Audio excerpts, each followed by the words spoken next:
Love this podcast? Support this show through the Acast supporter feature. It's up to you how much you give, and there's no regular commitment. Just hit the link in the show description to support now. Hey, my name is Bex, and welcome to Getting Emotional. Every week I'll be discovering a brand new emotion, or rather, I'll tell you about an emotion you may well have felt, but had no idea there was a name for. This week, it's Goya. You're reading a book. It's set in a fantasy world full of crazy, unbelievable things like wizards and warlocks and dungarees that actually flatter you instead of making you look like you're about to start your own painter-decorator company. You finish the last page of the last chapter and you close it carefully. And for a moment, you feel like you're still in it. The story is continuing in your head, the world you've just shut is open in your mind. You look out the window, expecting to see wizards and warlocks in a world of flattering dungarees. None of those things exist. I mean, I'm only 90% certain on the wizards and warlocks thing, but I am 100% certain on the dungarees. Believe me, I have done the research. A little part of you still feels like you're in the book, in the story, with the characters. You've been so completely wrapped up in it that the suspension of disbelief has followed you into real life. That's Goya.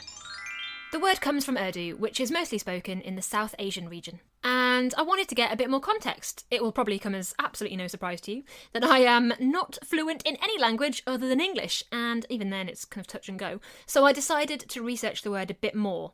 It proved pretty tricky to pin down, and then I found a hero. My name is Sheraz. I work as an Urdu teacher at Levenshulme High School full-time, and I also teach Urdu beginner course at Manchester University. So, as you know, I've got this word that I'm trying to kind of find out a bit more about, this word Goya, which is spelled Goya.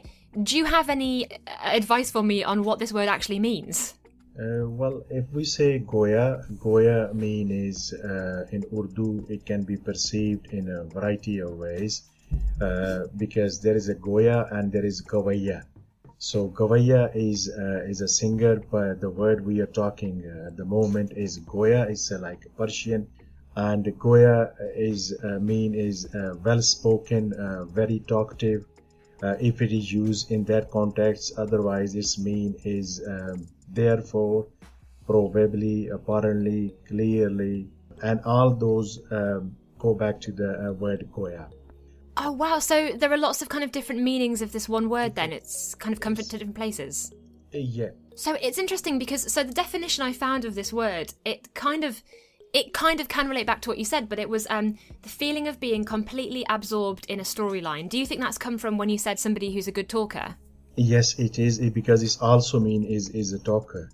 When we say in Urdu is a guftgu, conversation, and bolchal, that's what it means. And that's when we, from Goya we change into Goyai, and that's what it means is talking, conversation.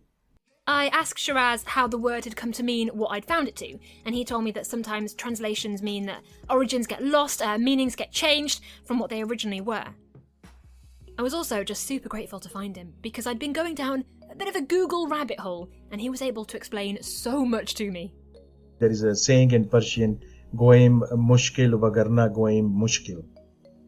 So it's mean when you want to say something for you, it's difficult for you to say it. And that is originated from the word from Goya. And then in another version of Goya, apart from Goyai, is Govinda. Govinda is Persian as well, and it's masculine, and its mean is khabar dene wala, who give you the news, like an informer. Right. So that these are the variation from that word. And there is a lot of poetry actually where this word is being used, not only for the classic poets, also the new poets. So Goya comes from a world of poetry and stories and smooth talkers. Whenever I have this feeling, until I found out that it has a name, I always felt it was kind of a bit like waking up in the morning, midway through a particularly vivid dream. It kind of takes you a split second just to realise your teeth haven't fallen out, you're not naked on stage, or you're doing exams you haven't revised for. have I just inadvertently revealed how many anxiety dreams I get? Yes, I have. Anyway, now, as much as I like to think of myself as a fascinating raconteur, I have literally no proof of that. So I decided to ask someone who actually does have a background of providing stories, for adults and for children, be they via articles, books or scripts. I wanted to find out more about how he comes up with them and what's inspired him. My name is Danny Wallace, and I am a writer. I do lots of different things, but writing's at the heart of it all.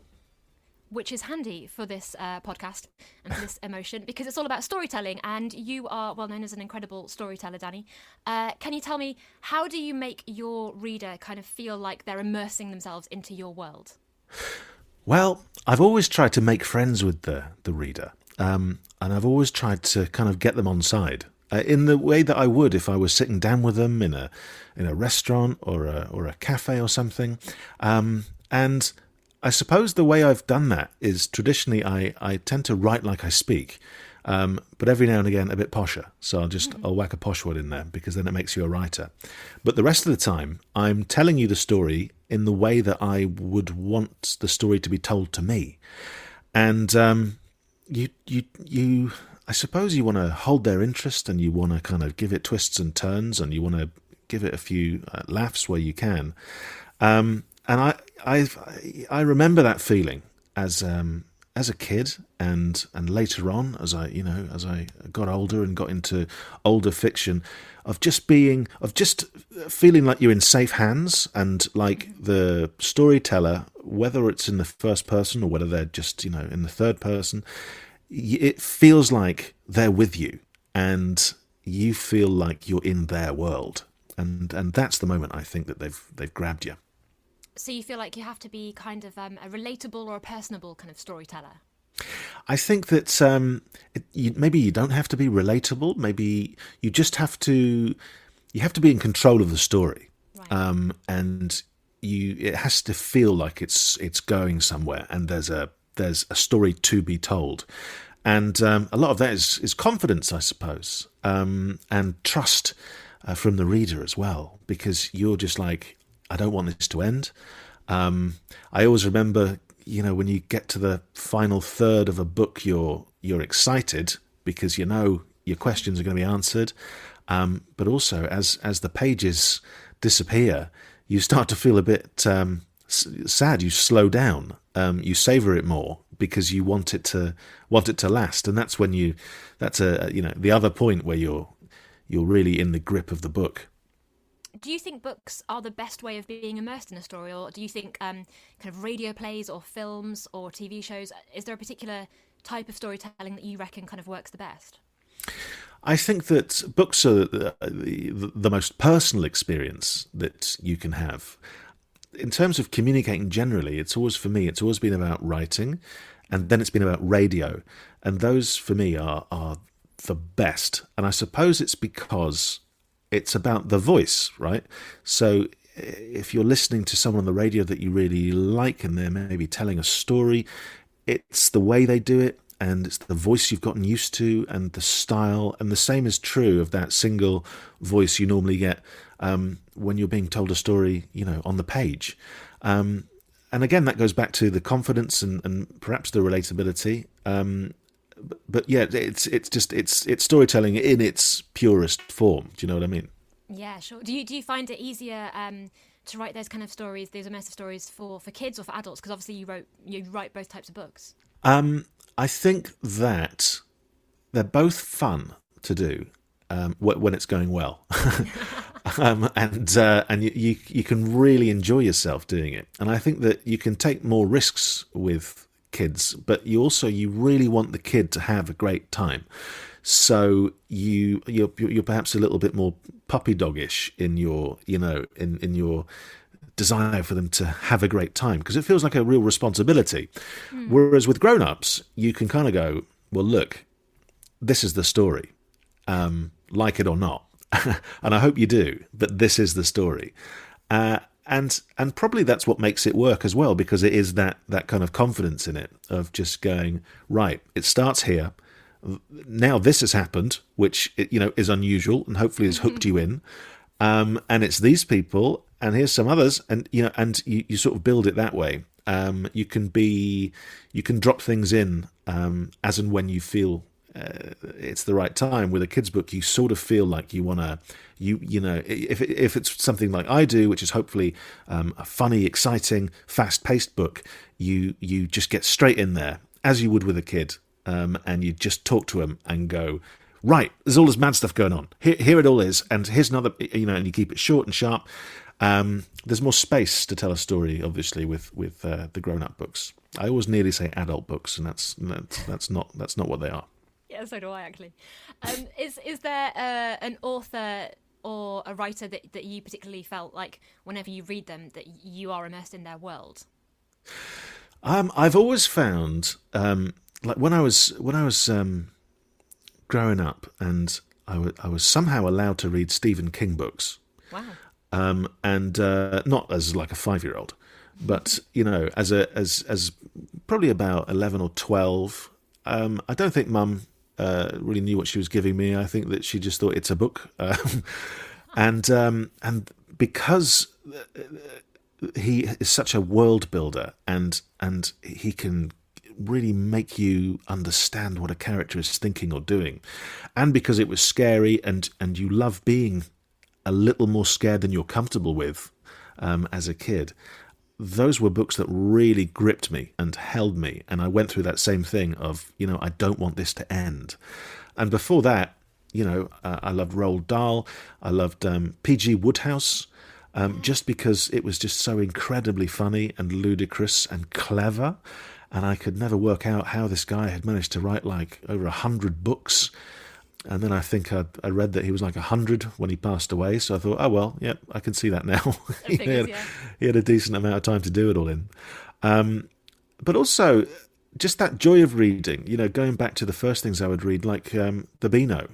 The Beano, because it was short, fun, well-written stories with plenty of jokes and loads of attention to detail, it also made you realise that you'd read a whole comic afterwards. You'd got to the end, you'd completed it. And that in itself, as a young reader, is it gives you a sense of achievement. So there was, a range of influences, and it was really comedy and funny stuff that would always grab me until I discovered a little bit of horror, which I don't really read these days, but I should, because, he is an incredible storyteller. Stephen King, The Beano, and P.G. Wodehouse. There is a crossover book begging to be made.